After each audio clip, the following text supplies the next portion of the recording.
The topic is President Obama's education plan, and we're fortunate to have with us to talk about that education plan Dr. PMillet from the College of Education at Tennessee State University. Dean, let's see if we can pick up where we left off before the first commercial break by talking about, from your perspective, talking about President Obama's education plan, period. Let's talk about it from that perspective. Okay. Well, I'm very pleased to talk about the education plan, because the thing with the plan, about the education plan, is lots of people have heard about it, that there is an education plan, but very few people know any of the details of the plan. So I'm pleased to share some of that with you. Let me introduce this discussion by kind of laying the groundwork, by saying something about how I see the educational system that we've got in the United States currently. And based on this discussion, then we can talk specifically about the plan. As I see it, there are a number of areas of concern that we currently have in the educational system.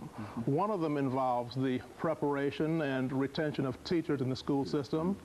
One of them involves the success rates of our students in the school system. Are they going through to graduation and being successful in the school? And the third one is the rising cost of a college education. So let me just talk briefly about each one of those, and then I'll get right into the plan. The first one talks about teachers that are in the school system. One of the problems that we see with teachers is that there is a very high attrition rate with teachers. They tend not to stay in the field. Of teachers that are in the field at any one time, approximately 30% of them leave the profession within the first 5 years. Approximately 50% of teachers are going to leave within the first 9 years. Of the teachers that remain, a challenge that we have is, because of the scarcity that we have, particularly in some high demand areas, math, science, special education, English language learners, those kind of things, sometimes we have teachers who are teaching outside of their areas of expertise. The unfortunate part is that sometimes when the first day of class comes, we have to have someone in the classroom. Someone's got to be in front. So that's a problem that we've got with the teachers. In terms of the student performance in the classroom, there's another challenge. Currently in the United States, at any one time, approximately 65 to 70% of students graduate. So that leaves, we've got about 30-some% of people do not get a high school diploma. Now, if you're a member of certain groups, if you're a member of a Hispanic group, African American, economically disadvantaged, then your graduation rate is going to be even lower. Now, the problem that has is that it causes a number of other challenges. Now you've got problems with unemployment, underemployment. Many of the people that are currently incarcerated are going to have less than a high school graduation rate. So those are some of the kind of things that you see. Now, the problem with high school is that the problem doesn't really begin in high school. The problem begins much earlier. We need to look back at middle school, 6th grade, 7th grade, and we're going to find that children who have problems in 6th grade, 7th grade, problems with attendance, discipline problems, performing poorly in certain classes like math, science, English, those children are going to be less likely to graduate. Only 10% of them are going to graduate by the time they should, after 4 years of high school. Even if you look in this country right now, only about 50% of the adults read at less than an 8th grade level. And the average newspaper is written at the 5th or 6th grade level. So we've got a number of challenges with this. Let me talk about the third one, and then I'll get directly into the economic plan. The first one I talked about was teachers. The second one I talked about was the challenge of school.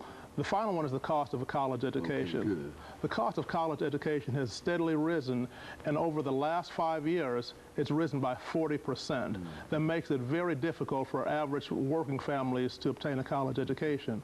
The average student, when they do graduate, they've got about $19,000 or $20,000 in debt, and that's very difficult to pay off. When you look at graduation rates by demographic group, you'll see about 12% of Hispanic persons with a college degree, 16% of African Americans, 33% of whites will have a college degree. So if you look at those three different areas that I've described, those are going to be the primary areas that President Obama's plan are going to address. Very good.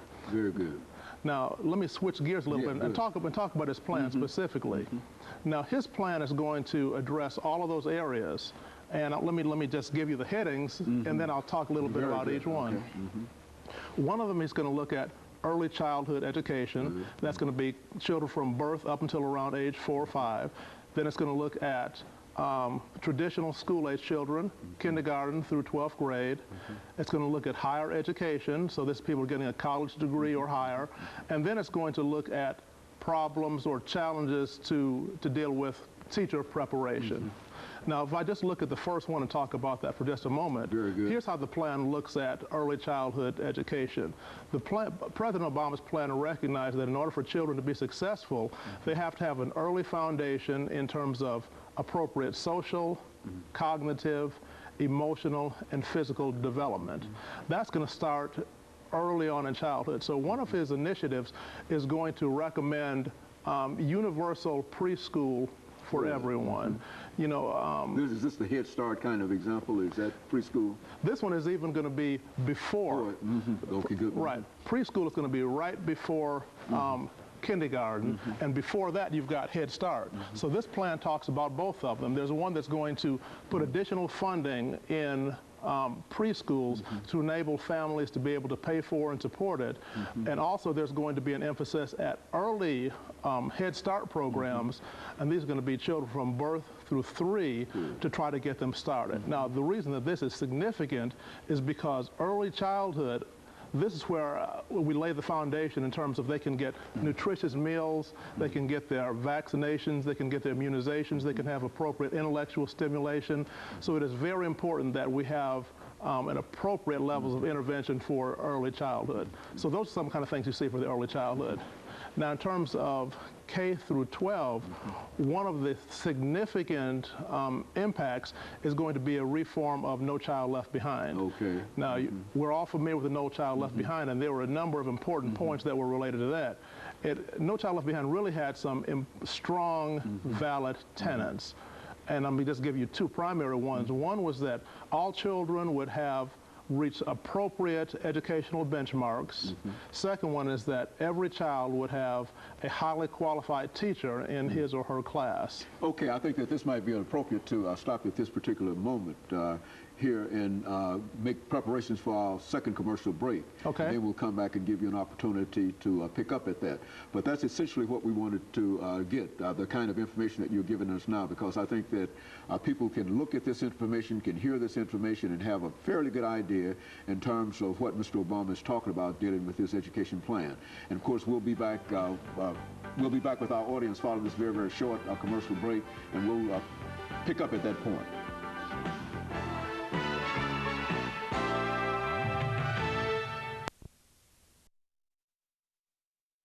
The topic is President